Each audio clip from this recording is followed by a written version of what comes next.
Wicked wind in the metro area this Monday. The wind was howling from early this morning and into the night.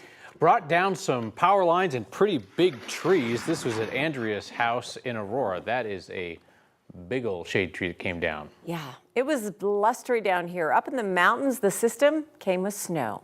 It's been coming down throughout the day on I-70 through Loveland Pass. And Kathy, we never know when to say goodbye to snow. I know, it's so weird. It's May and there's snow up there, but the wind and the snow made for difficult travel on I-70. The camera in Denver's been bouncing around a little bit, but the wind is really much improved over what we saw earlier today. High wind warning remains in effect nonetheless, and a winter weather advisory for more mountain snow. The worst of the wind this hour, Cheyenne, down from a 65-mile-per-hour gust last hour to 47-mile-per-hour winds.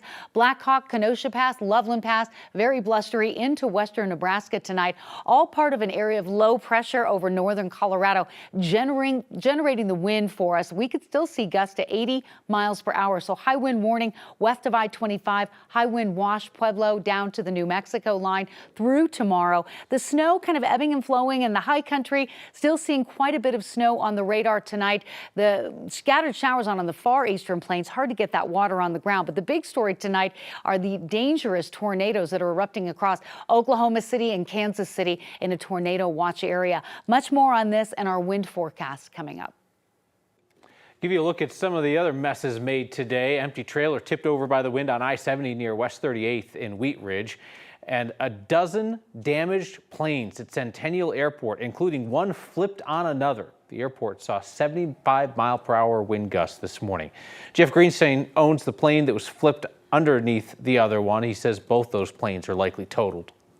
My plane, which if you've seen the picture is the one on the bottom, both wings are damaged. The tail is more or less completely crushed, and the landing gear have been holding up the weight of two planes right now, which they're not designed for. So there's a lot of damage. Wind was unkind to the big planes too out at DIA. The Denver airport was littered with delays and cancellations. According to FlightAware, there were more than 1,200 delays at DIA. The website also reported 51 cancellations. This storm system is moving across the country. There will be probably more flight delays tomorrow. More than 4,000 Excel customers in Colorado don't have power tonight. That means Nederland Elementary, Nederland Middle, Senior High School tomorrow. The Boulder Valley School District says both schools will be on a 2-hour delay because power isn't expected to come back until about 10 a.m. 9 News reporter Rachel Krause joins us now from Lakewood. And Rachel, among the places that lost power today, Colorado Mills Mall. Yeah, Kyle, power went out early this morning for the Colorado Mills Mall and a lot of the area nearby. Now, that area, it's right behind me, but it's probably pretty hard to tell because the power still isn't on hours after it first went out. Now, a lot of the restaurants and businesses in the area sent their staff home earlier today, but some spent their day waiting in the dark and hoped that the lights would come back on. Yeah, definitely not what I was expecting today. On a wildly windy Monday, Yeah. for Hannah Thorson, things at the Carrabba's by the Colorado Mills Mall are strangely calm. We opened probably around 11:30. It was on for maybe 20 minutes, had a couple tables, and then went completely out The again. wind knocked out power to the restaurant, so she whipped up something to let folks know nothing was on the menu today. Oh, I made this. It's just power is out. Sad. These gusts took out power to half the mall and most of the businesses nearby. They even took out the light at Colfax in Indiana, creating chaos for drivers and folks trying to hold on to their hats. This kind of outage is unusual. That last windstorm that happened, we were fine, so it doesn't happen too often for us.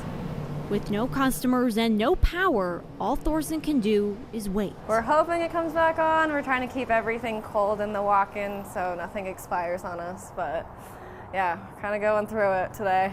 With their day and their food on ice, keeping their cool is no easy task. If it does go on any longer, we'll have to throw a lot of product away though, so that's not good. Yeah, especially with Mother's Day coming up, so we can't afford to lose a lot of that. Thorson hopes as these high winds die down, they'll carry away the quiet that's been darkening the restaurant's doorstep all day. We'll be here as long as we need to see if we can open at any point in the day, but can only hope so much.